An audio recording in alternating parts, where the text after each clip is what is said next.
Hi, it's MMatickz, and Gravity Falls has always been one of my favourite cartoons of all time. So imagine how happy I was when I found out that there was a 3DS game for it. Well, today I want to talk about the Gravity Falls 3DS game, and I want to know how well does this work as both a game itself but also as a piece of Gravity Falls media. Today we'll dive into the world of Gravity Falls, Legend of the Gnome Gemulets. By the way, during the intro of the game it plays the intro song, which at first would be really cool, but it just loops. Like, it's not an extended version of it, it just loops the intro song over and over again. Now the story is quite simple. The twins are just chilling with Grunkle when a flying totem pole flows by and leaves.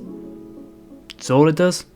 Just flying there menacingly. But Grunkle just saw the money that this flying fella could bring him, so he sends the twins to go kill it. I'm not even joking.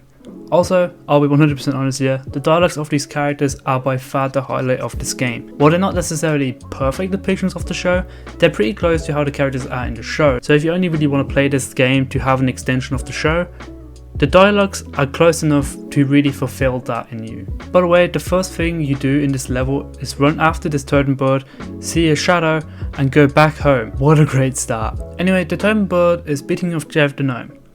Jeff drops this gem and the bird takes it and flies away. The gem was the Wind Gemulet, one of the 4 elemental Gemulets that give the Gnome Kingdom its magic. The other Gemulets are Fire, Water and Earth. Wait a minute. So we reached the actual gameplay. This is a classic 2D jump and run just like Mario, but bad. So it's Sonic. You play as Dipper and Mabel and you can switch between the two as you wish to use their different abilities. Dipper has the flashlight and Mabel has the grappling hook. Gameplay wise, this game is nothing special. It's just the usual jumping and beating enemies you'd see in any other 2D jump and run game. Although the gameplay isn't necessarily anything special, the attention to details with these beautiful backgrounds is actually nice to see. So clearly there is some care put into this game, even if the gameplay is a bit generic. But what about the boss fight, I hear you not asking? Well, it's the same boss fight over and over again. Anyway, after beating all the bosses, when you collect every single Gemulet and give them to Jeff, he turns into the final boss, the most difficult boss battle in history.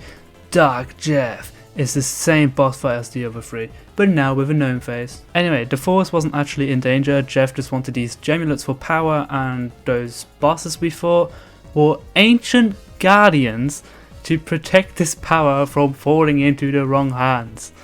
You heard that right, ancient guardians that were beaten by 2 children, quite easily I might add. Anyway, apparently Jeff is now possessed by Gemulets, who was sealed into the Gemulets a long time ago. So yeah, the final level happens, which is by the way the coolest level in the game, like by a long shot, and we beat up Jeff.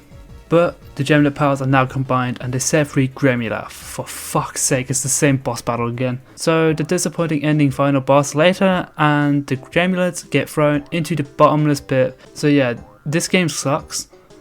This is a huge disappointment, honestly. The series actually has a lot of potential for a good video game, which is kind of the worst part. That this is the result of that. I mean, this game is okay at best. As a game itself, it's fine.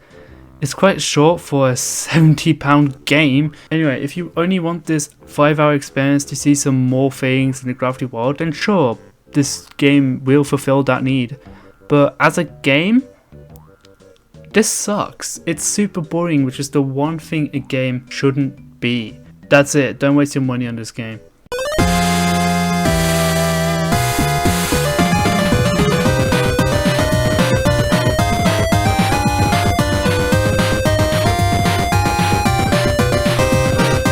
Awkward sibling hug?